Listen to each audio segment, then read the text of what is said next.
Dr. Edwin Williams here, Rhinoplasty specialist. Welcome to our Fireside chat today. What we're talking about is post-operative rhinoplasty, splinting, dressing, packing. One of the most common questions I get asked by my patients on a daily basis is, what can I expect? Now, I have a couple little videos here. The first one is intraoperative, when I'm taping the nose a particular way, and show the dressing that I put on. And then at 1 week, when we're taking the dressing off, and that you can see the patient and see her experience. But bottom line is this: we perform primarily closed or endonasal rhinoplasty. Some people refer to it as the scarless rhinoplasty. One of the reasons I like that approach is if you can do a structural reorientation and get your work done as a surgeon, it's a lot less traumatic for the patient. So the old thinking used to be to put a lot of packing in the nose, which I find is the most uncomfortable thing for most patients. So what we do is we put a light dressing in each nostril. My feeling is that's there just to collect a little drainage, but if the nose isn't where it belongs at the end of the procedure, there's no amount of packing that's going to hold it there. And then I'm very particular in the way I tape the nose so that it holds the nose in position, and then we put an external splint on. Most patients post-operatively pull the dressing out of their nose, just pull them out the next day. And most patients can expect 2 to 4 days of bruising. And most patients really don't take anything much more than Tylenol. That's another reason why I like that approach. So we're going to fade into a video showing how I tape the nose, and then an experience with a patient at 1 week, so you can see the nose, the splint coming off, because that's something that people are always afraid of. They want to know, is it going to hurt when I have the splint taken off my nose? So this is the approach that I like to use for dressing a nose following an endonasal rhinoplasty.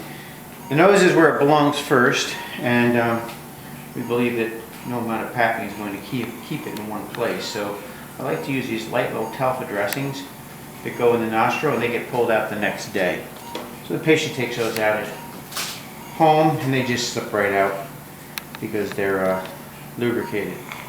There are a lot of different ways to tape the nose, but I'll show you the way that I like the most. I like the sticky compound because we don't want the splint to fall off. We want to take it off in 6 or 7 days, and if it's done correctly, you just take a shower the morning of and that splint falls off. So putting the sticky compound on this benzoin will allow the tape to adhere. Okay, so that dries fairly quickly. And then we put these precise little tapes. Now, when something has been done to intentionally rotate or bring the nose up a little, we want to put this first piece of tape here, because the tip becomes heavy or edematous, and you don't want that to, you want to hold it in position for the first week or so. Just fix this little piece at the end. Then we take the pieces and go right above in the super tip area, and they're tapered on both sides so that they're neat but yet effective. No reason to go down on the ala, because again, we're not trying to compress the ala, we're just trying to hold the nasal bones in place. So that's basically it. And then we like the metallic type splints, the Denver type splints, because we feel that they hold and stay on the patient best without falling off. In fact, it's extremely unusual. So they're neat and clean. And then we have a little backing that eliminates some of the dead space. If we've done some work in the super tip area, we want to make sure that the edema or the swelling stays down in that location.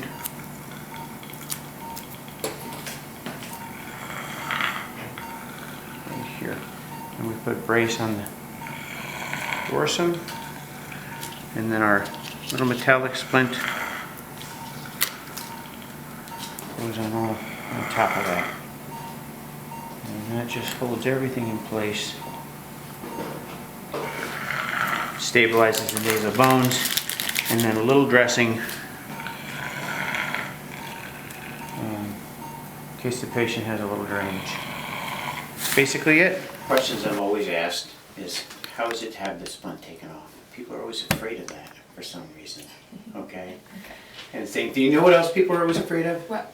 Is what we put in your nose. And I don't pack the nose, right? It wasn't bad, No, it wasn't bad. right? And what'd you do, just pull it out the next day? Yeah, it was fine, just over the sink. Because that's the thing people complain about the most. So, all right, let me have you put your head right back here, Nicole. Now, Nicole had her surgery done, what, did we do Tuesday or Monday? Monday. Monday, so exactly 1 week ago. And what we have her do is she jumped in the shower this morning, right? Or at least she got it wet. Because what I find is that this splint stays on very nicely when it's dry. And then, when we get it wet, it pops right off. As long as we do this right, see? And so I just loosen it all up around here. Okay, and there it comes. The new nose. All right, that's it. So what I want you to do is I'm going to give you a mirror and let you take a peek at your nose. Oh my gosh. What do you think? It looks a lot better. Yeah, it looks a little swollen. Yeah, it does. But take a peek at this and then look at your nose. Pretty cool, right? Yeah. Oh, it's even. So it's a little swollen, but kind of looks funny to see something a little different. Yeah, it does. You happy? Yes, I am. Yeah?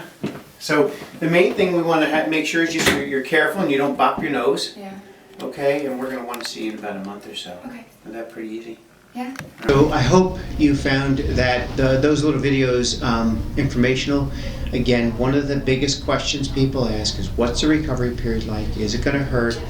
What's the post-operative rhinoplasty, endonasal approach recovery period? Do you pack the nose? Do you splint the nose?